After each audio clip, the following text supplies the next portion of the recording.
Selamat siang kawan-kawan sekalian, iCoach member, saya Dr. Sony Suharso. Pagi tadi saya berbagi dengan teman-teman terkait dengan hasil disertasi saya sebenarnya, tetapi juga masalah isu kekinian yaitu tentang perubahan iklim yang berdampak baik kepada kualitas sumber daya manusia, strategi bisnis maupun geopolitik dan geostrategi nasional ya. Nah, saya mengatakan bahwa hari ini Indonesia sedang dunia ya terutama mengalami 3 krisis yang disebut sebagai dengan three planetary crisis, yaitu terkait dengan perubahan iklim, kemudian polusi dan pencemaran lingkungan, serta adalah rusaknya atau hilangnya biodiversity. Ya kan? Nah, tugas kita sebagai negara di dunia ini adalah harus menurunkan suhu bumi tidak lebih dari 2% setiap tahun naik 2%. Itu komitmen dunia ya gitu.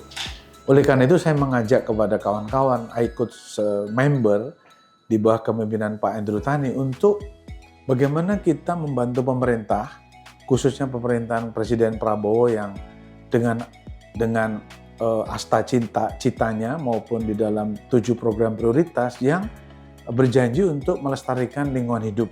Nah, oleh karena itu, bangunlah badannya, harus disediakan dengan bangunlah jiwanya, bagaimana lingkungan itu bisa menumbuh kembangkan manusia secara fisik maupun secara psikis.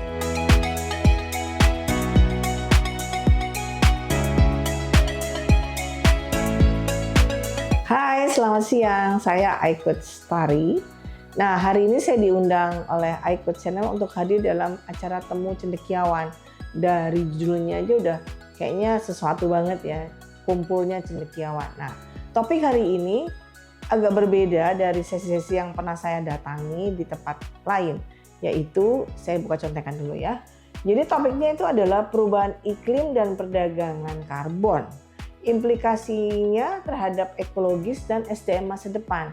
Jadi kalau kita pikir-pikir ya, kalau kita melihat bahwa begitu buruknya udara di Indonesia ini, tentunya akan berdampak besar terhadap pembentukan otak atau kesehatan SDM kita di masa depan. Nah, mungkin mulai dari iCoach Channel kita akan berbuat sesuatu untuk membantu pemerintah untuk berbagi bagaimana kita mulai dari bawah nih untuk menyadari bahwa iklim harus kita kembalikan sehat kembali gitu ya untuk demi anak cucu kita. Dan yang kedua ada sesi yang juga tidak kalah menarik yaitu mengenai Mindwave. Produk ini namanya QEEG Mindwave Gen9. Ya. Nah, apa itu? Nah, saya lihat dari competitive advantage dulu. Apa yang kita punya?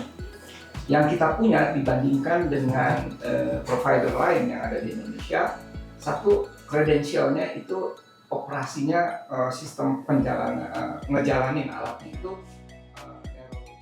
proses di otaknya kayak apa? Sebetulnya kan kalau kita berperilaku itu pasti ada yang nyuruh. Siapa yang nyuruh?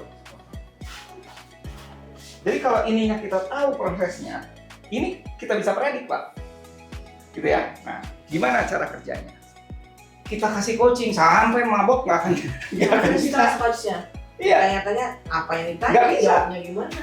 Atau terbalik, gangguannya di sini, suruh ke psikiater atau ke neurolog, dikasih obat kan, ininya nggak sembuh.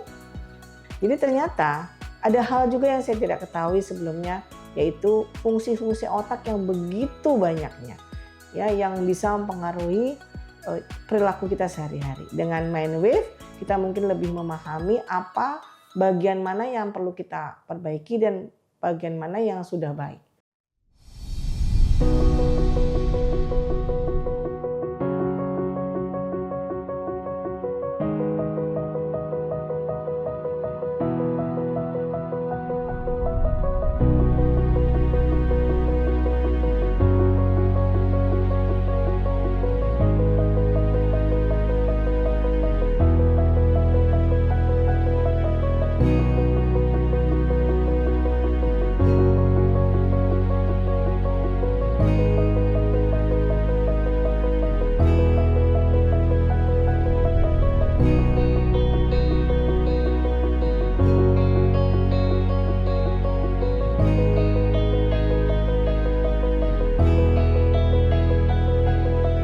Terima kasih. Gitu dari saya. Salam Pancasila. Sampai jumpa lagi.